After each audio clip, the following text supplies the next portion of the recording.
शून्य मेगाहर्ट्ज़ पर आप सुन रहे हैं रेडियो भारत भारती। श्रोताओं, हमारे इस विशेष प्रसारण में आज हम पर्यावरण के विषय में और आपको एक चर्चात्मक जानकारी देंगे। पर्यावरण विषय को लेकर के आज हमारे स्टूडियो में आए हैं राजस्थान के बाड़मेर से पधारे श्री दे रामाराम जी।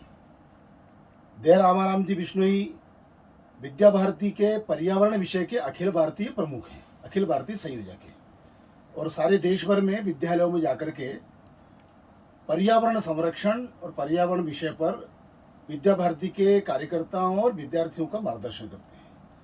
आज हम उनसे और पर्यावरण विषय पर चर्चा करेंगे। वे हमारे स्टूडियो में आए हैं। दे रामाराम जी, आप हमारे इस भारत भारती रेडियो के स्टेशन में आए, आपका बहुत बहुत स्वागत है। धन्यवाद जी।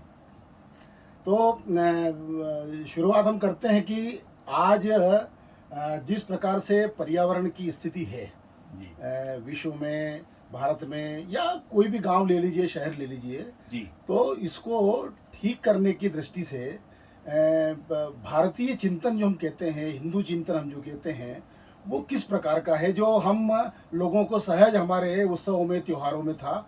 तो इस दृष्टि से भारतीय चिंतन के बारे में कुछ हमको बताएंगे। जी हमारी संस्कृति में हर एक चीज को हमने पूज्य माना है। पर्यावरण को भी हमने इसी प्रकार से भगवान का रूप मान करके माना है।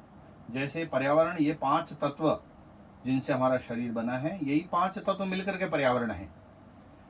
और भगवान कैसे? तो भ से भूमि, ग से गगन, व से वायु, अ से अग्नि और न से नीर अर्थात जल। बहुत अच्छा। यही 5 तत्व मिलकर के पर्यावरण है।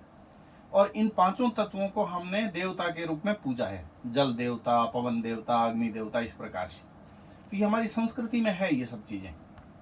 और इसलिए जिसको पूजा भाव से हम उपयोग में लेते हैं तो निश्चित रूप से उसके प्रति श्रद्धा रहती है, तो उसका उसी प्रकार से उसका उपयोग करेंगे जितना आवश्यक है। अनावश्यक वेस्टेज करना ये हमारे प्रारंभ से ही, हमारी संस्कृति में, हमारे स्वभाव में ही नहीं है। तो इसलिए पूजा भाव से हमने इस प्रकृति को और पर्यावरण को लिया है। बिल्कुल, भारतीय चिंतन और पर्यावरण के प्रति पूज्य भाव रखता है। लेकिन हमारा वही प्रश्न है कि जिसको हमने पूज्य माना है, जिसको हमने देवी माना है, जैसा आपने भगवान माना है, फिर इतना वो पर्यावरण प्रदूषण कैसे हो गया? उसके पीछे के कारण क्या है? धीरे धीरे अभी जो भोगवादी संस्कृति का प्रभाव बढ़ रहा है, उसके कारण से हमारे पूज्य भाव के स्थान पर उपभोग, अत्यधिक उपभोग की मनोवृत्ति होने के कारण से और अत्यधिक दोहन, ये सब चीजें होने के कारण से आज जो पर्यावरण में जितने प्रकार की समस्याएं आ रही है, ये उसी का बड़ा कारण है।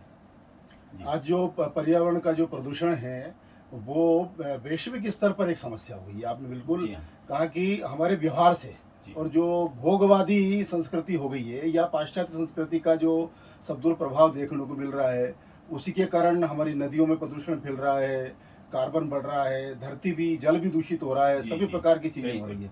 तो इसके रोकथाम के व्यावहारिक उपाय किस प्रकार से विश्व करे, लोग करे, बाकी जो अन्य संगठन है वो करे, तो इसके रोकने के उपाय क्या? पर्यावरण हमारा फिर से स्वच्छ हो, उसके लिए हम क्या क्या उपाय कर सकते हैं?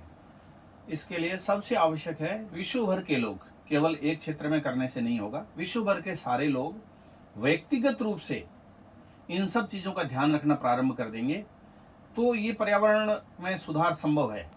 अन्यथा एक सीमित क्षेत्र में उपयोग करने से उसका सीमित प्रभाव तो होगा, लेकिन ये जो वैश्विक जिस प्रकार की बड़ी समस्या बनती जा रही है, उसका उपाय के लिए विश्व भर के अंदर पर्यावरण के प्रति जागरूकता लाना आवश्यक है। और उसके लिए जितने प्रकार के संगठन, जो जागरूक लोग हैं, वो अपने अपने स्तर पर, अपने अपने तरीके से पर्यावरण के लिए जो कर सकते हैं वो प्रयत्न प्रारंभ करेंगे, तभी इसका समाधान संभव है।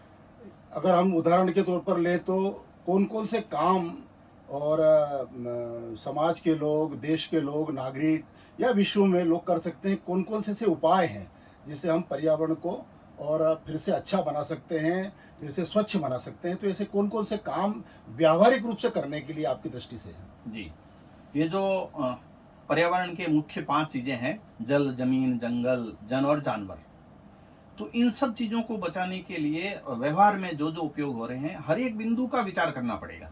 जल है तो जैसे आज नदियों का जल दूषित हो रहा है, तो कल कारखानों का पानी दूषित जल है, अलग अलग प्रकार के रसायन मिला हुआ, तो वो नदियों में नहीं जाए सीधा, उसके लिए और उसके शोधन केंद्र है वो लगने चाहिए। नदी नालों के जो पानी है वो नदी में सीधा नहीं जाए, उसकी कोई व्यवस्था हो। ऐसे ही आज बायोडाइवर्सिटी है वो असंतुलित हो रही है और बहुत सारे प्राणी हैं वो इस जगत से ही खत्म हो रही है, बिल्कुल प्रजातियां ही लुप्त हो रही है। तो उनको बचाने के लिए क्या क्या हो सकता है, वो व्यावहारिक प्रयत्न हमको करने पड़ेंगे। ऐसे ही ये रसायन के उपयोग के कारण से भूमि है वो बंजर होती जा रही है, तो उसके स्थान पर हमको जैविक खेती को प्रोत्साहन देना पड़ेगा, किसानों को उस प्रकार के प्रशिक्षण देने होंगे। जैविक खेती के फायदे क्या हैं ये हमको उनमें जागरूकता लानी पड़ेगी।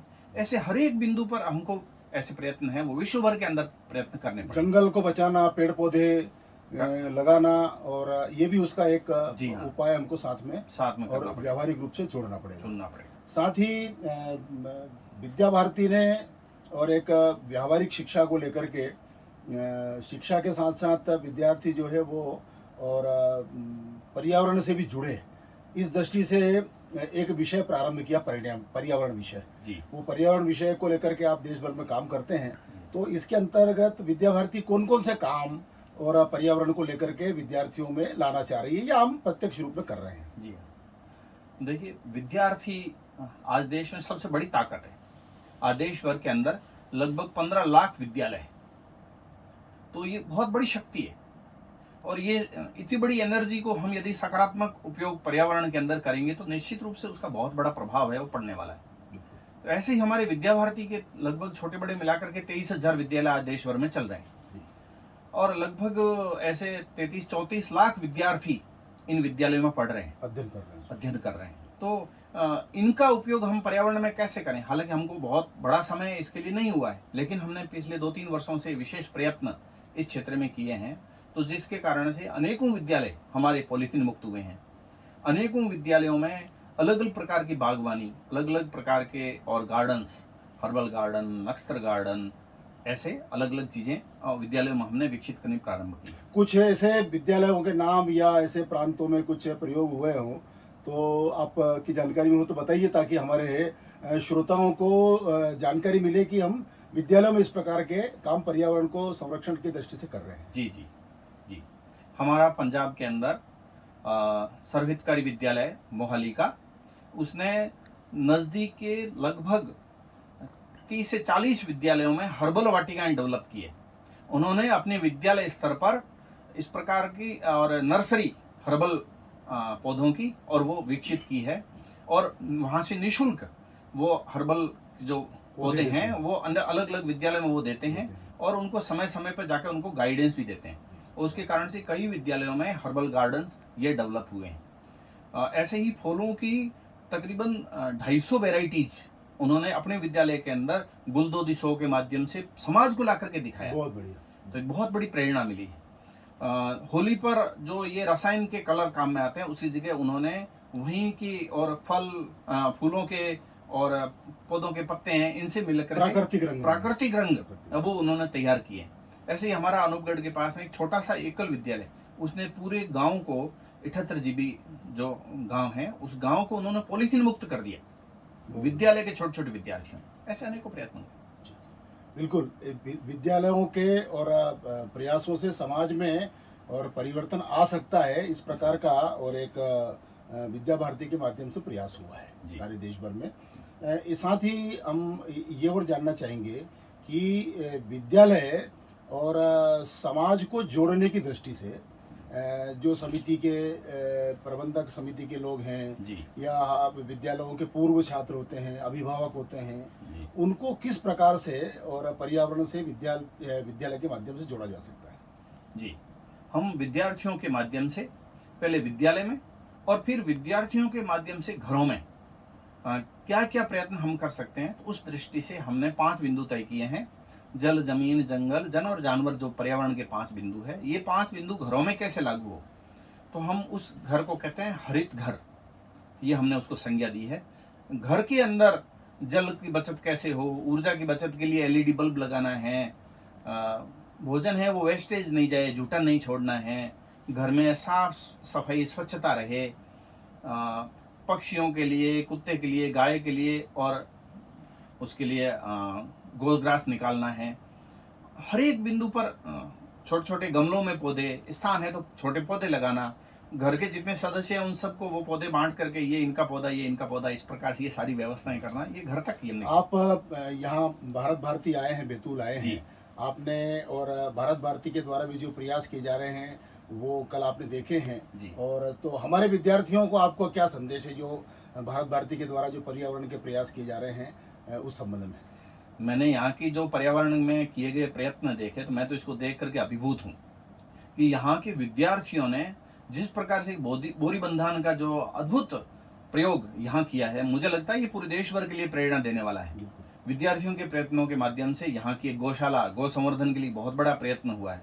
ऐसे ही यहाँ की हर्बल गार्डन है, यहाँ की जैविक खेती है, यहाँ का जल संरक्षण का तो एक अद्भुत प्रयोग जो किया गया है, ये हम सब लोगों के लिए, पूरे देश भर के लिए प्रेरणा देने वाला है।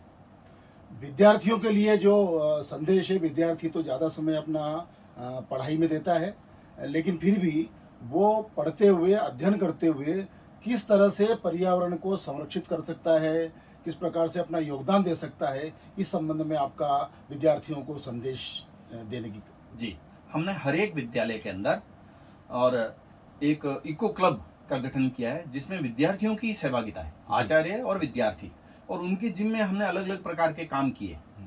विद्यार्थी भी अपने अध्ययन के समय अध्ययन, लेकिन 24 घंटे अध्ययन नहीं करता, तो खाली समय होता है वो अपनी रुचि के आधार पर पर्यावरण के जिस क्षेत्र में उसकी रुचि है उस क्षेत्र में वो पर्यावरण के लिए भी कुछ काम करे, ये हमारी उनसे, विद्यार्थियों से अपेक्षा है। उसके लिए हमारा हर एक विद्यालय का और ENO, एनवायरमेंट नोडल ऑफिसर जो है पर्यावरण प्रमुख विद्यालय का, वो आचार्य उनको गाइड करेगा, उनके मार्गदर्शन में विद्यार्थी और ये सब काम करें।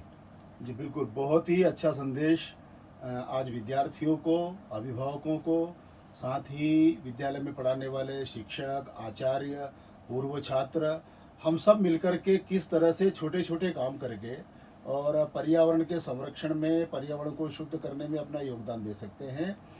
आदरणीय दे रामाराम जी से हमारी ये चर्चा उन विषय पर हुई। दे रामाराम जी, आप एक प्रकार का रेगिस्तान क्षेत्र से यहाँ पर आए हैं और पर्यावरण की सुरक्षा और आपसे अच्छा कौन जान सकता है, जल, जंगल, जमीन, ये आपका जो अनुभव है और देश भर में आप जाते हैं, निश्चित रूप से इस चर्चा से हमारे विद्यार्थी, हमारे श्रोता जो इस भारत भारती, रेडियो भारत भारती से जुड़े हैं, वो सब लाभान्वित होंगे। आप हमारे स्टूडियो में पधारे और इतनी महत्वपूर्ण जानकारी आपने दी, आपका बहुत बहुत धन्यवाद। आपका भी बहुत बहुत धन्यवाद, और मैं धन्यवाद ज्ञापित करूंगा रेडियो भारत भारती का कि जिन्होंने मुझे यहाँ विचार रखने का और अवसर दिया। पुनश्च आप सब लोगों का आभार, धन्यवाद। नमस्कार। नमस्कार।